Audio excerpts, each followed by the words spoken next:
Japón conmemora 80 años de una de las fechas más tristes de nuestra era, el día del horror causado por la primera bomba atómica lanzada sobre una ciudad, Hiroshima, el día en que la humanidad conoció el terror al riesgo aún latente de la autodestrucción.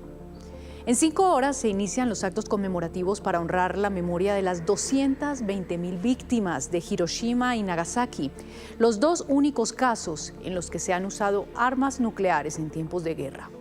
Y en el marco del aniversario, crecen los llamados a poner fin a las guerras en Ucrania y Oriente Medio y a abandonar las armas nucleares para que aquel día oscuro nunca se repita. 6 de agosto de 1945, el día que marcó un antes y un después cuando el mundo fue testigo del poder destructivo y sin precedentes de las armas nucleares.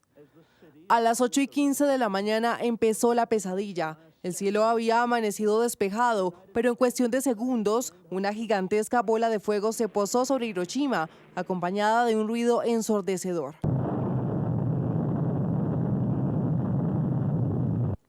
Estados Unidos utilizó un bombardero B-29, también llamado Enola Gay, para lanzar su bomba atómica, la Little Boy, de 4.5 toneladas sobre esa ciudad japonesa. Explotó a unos 600 metros del suelo y la devastación fue total. Los edificios colapsaron y las elevadas temperaturas provocaron varios incendios. La ola de calor superó los 4.000 grados centígrados en un radio de 4.5 kilómetros. Una densa nube blanca se elevó hasta los 15.000 metros y mientras la explosión alcanzó a sentirse a más de 60 kilómetros de distancia, la destrucción comprendió un área de 10 kilómetros. Ese día se calcula que murieron 70.000 personas, cifra que aumentó luego a cerca de 140.000, tanto por heridas como efectos de la radiación. Para ese entonces, se estima que había unos 50.000 coreanos en Hiroshima. Hoy recuerdan así los ataques. Me pusieron en una trampa tirada por caballos para salir de la ciudad, cubierta con una manta. Levanté la manta y miré fuera de ella. Mi madre me gritó que no mirara, pero vi que todo estaba lleno de humo y habían chispas volando. La generación de nuestros padres y madres sufrió una doble discriminación, por ser sobrevivientes de la bomba atómica y por venir de la península de Corea. Otros sobrevivientes cuestionaron al presidente Trump por comparar lo ocurrido en Asia con sus bombardeos sobre centrales nucleares iraníes a finales de junio de este año. Alguien que hace semejante comentario es el presidente de Estados Unidos. Es muy preocupante, ¿verdad? Debe estar bromeando. ¿Entiende la tragedia que causó el bombardeo de Hiroshima? Lo entendería por Nagasaki. Japón no terminaba de asimilar el desastre en Hiroshima cuando 3 días después, el 9 de agosto, otra bomba cayó sobre Nagasaki. Eran las 11:02 de la mañana. Se trataba del artefacto Fatman que cambió de objetivo a último minuto.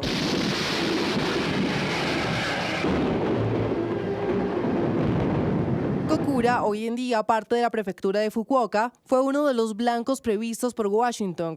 Estaba cubierta de niebla y la orden a los pilotos era escoger un blanco que reflejara la magnitud del segundo ataque nuclear ocurrido a una altitud de 500 metros. Esto la salvó de ser atacada. El número de muertos esa jornada estuvo sobre los 75.000.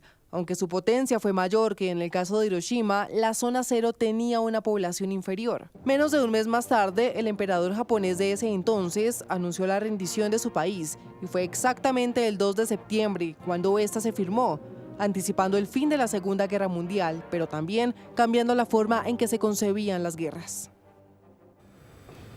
Con el desarrollo de la bomba atómica, la humanidad experimentó un nivel de poder nunca antes visto, pero también los límites más cercanos a la autodestrucción. ¿Quiénes fueron los artífices de este portento de la ciencia que probó la prodigiosa inteligencia humana, pero al mismo tiempo su infinita insensatez? De eso vamos a hablarles con nuestra analista internacional María Teresa Aya. Margarita, como en todas las obras complejas, cada paso se fue asentando sobre otro.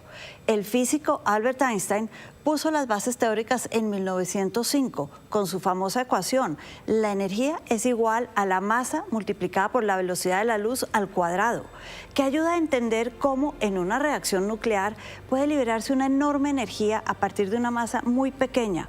Pero Einstein no participó en el desarrollo de la bomba. Teresita, después otro alemán, químico, Otto Hahn y su colega Fritz Strassmann descubrieron en 1938 la fisión nuclear del uranio. El hallazgo le valió a Hahn el Premio Nobel de Química. Con el tiempo se mostró también que las contribuciones de la austríaca Lise Meitner fueron fundamentales. Ya con el conocimiento de la fisión nuclear resuelto en Alemania, entre los físicos estadounidenses crecieron los temores de que los nazis lograran desarrollar una bomba atómica. Por eso, Albert Einstein, ya establecido en Princeton, y Leo Szilard escribieron una carta para advertir al presidente Franklin Delano Roosevelt. Roosevelt ordenó ponerse a la delantera y así nació el Proyecto Manhattan.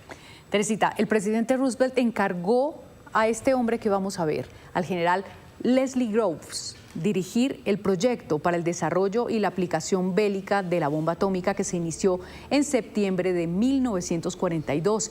Más de 120.000 personas trabajarían en esta empresa contra el tiempo. Groves eligió a Robert Oppenheimer, un físico brillante de Nueva York, para liderar este proyecto científico. Y Oppenheimer se encargó de reunir a las mentes más brillantes de un entorno que lo respetaba y que decidió apostar por él. Lo reunió en torno a un laboratorio que fue creado en los remotos parajes de Los Álamos, Nuevo México. Así que, aunque Oppenheimer es considerado el padre de la bomba atómica, se estima que más de 4.000 científicos trabajaron con él para el Proyecto Manhattan, algunos en el laboratorio de Los Álamos y otros en otras sedes, entre ellos Leo Szilard, Hans Bethe, Ernst Lawrence y Glenn Seaborg, descubridor del plutonio. Para entonces, un físico italiano, Enrico Fermi, había logrado otro gran hito en la Universidad de Chicago, la construcción del primer reactor nuclear. Fermi sería uno de los muchos genios vinculados al proyecto y logró la realización de la primera reacción nuclear en cadena controlada en 1942. Teresita, también estaba en el equipo el físico húngaro Eduard Teller, que a la par con los avances de la bomba atómica fue desarrollando un dispositivo mucho más poderoso, la bomba de hidrógeno. Estuvo lista 7 años después, en 1952, a pesar de la negativa de Oppenheimer y de otros científicos a seguir aplicando sus conocimientos en armas de destrucción masiva. Tras las matanzas de Hiroshima y Nagasaki, hay que decirlo, los cuestionamientos éticos de los científicos fueron creciendo. El danés Niels Bohr, ganador del Nobel por su teoría sobre la estructura del átomo, Vannevar Bush y James B. Conant fueron algunos de los que expresaron preocupaciones y enfatizaron en la necesidad de un acuerdo de control internacional para las armas atómicas, para prevenir su proliferación. Pues como parte de ese dilema moral de los científicos vale la pena mencionar a Joseph Rotblat, un físico que abandonó el Proyecto Manhattan por razones éticas. Él promovió un manifiesto firmado en 1955 por Einstein y otros científicos devastados por el rumbo que tomaron sus hallazgos y que planteaba, entre otras cosas, las armas nucleares no se pueden desinventar, el conocimiento de cómo hacerlas ya no se puede borrar. La única manera de evitar la destrucción es abolir la guerra. Su activismo contra esta proliferación nuclear lo hizo merecedor del Premio Nobel de Paz. Después de la Segunda Guerra Mundial, Margarita, y hasta su muerte en 1967, Robert Oppenheimer intentó persuadir a los políticos de no construir más bombas y de convertir la cooperación internacional en el centro para la estrategia para evitar las guerras. Pero los políticos tenían su propia agenda.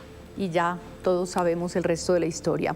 Oppenheimer solía citar con frecuencia un texto sagrado hinduista que removía sus conflictos más profundos y que resume de buena manera su destino paradójico: ayudar a poner fin a la Segunda Guerra Mundial, pero al tiempo abrir la caja de Pandora de la autodestrucción de la especie.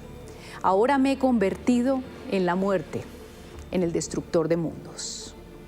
8 décadas más tarde, el recuerdo de esas explosiones atómicas no solo conmueve, advierte. Mientras la comunidad internacional conmemora los 80 años de aquellos bombardeos, el mundo enfrenta una nueva carrera nuclear, más compleja, más fragmentada y potencialmente devastadora. Nuclear weapon. Un nuevo y escalofriante capítulo en la historia del poder nuclear con fines militares se escribió hace tan solo unos días. cuando en junio Israel atacó instalaciones nucleares en Irán, asegurando que la República Islámica ya estaba muy cerca de crear armas atómicas. Atacamos el corazón del programa de desarrollo de armas nucleares de Irán. Estados Unidos respaldó a Israel, se unió a la campaña y dio la estocada con el ataque a la planta de Fordow. Teherán, que ha negado sistemáticamente que su propósito sea crear armas nucleares, decidió dejar de cooperar con el Organismo Internacional de Energía Atómica, el llamado a vigilar que los usos de esta energía sean pacíficos. ¿Ha olvidado el mundo las lecciones fundamentales de Hiroshima y Nagasaki? ¿Estamos ante una nueva carrera armamentística atómica? Lamentablemente no es descabellado pensarlo.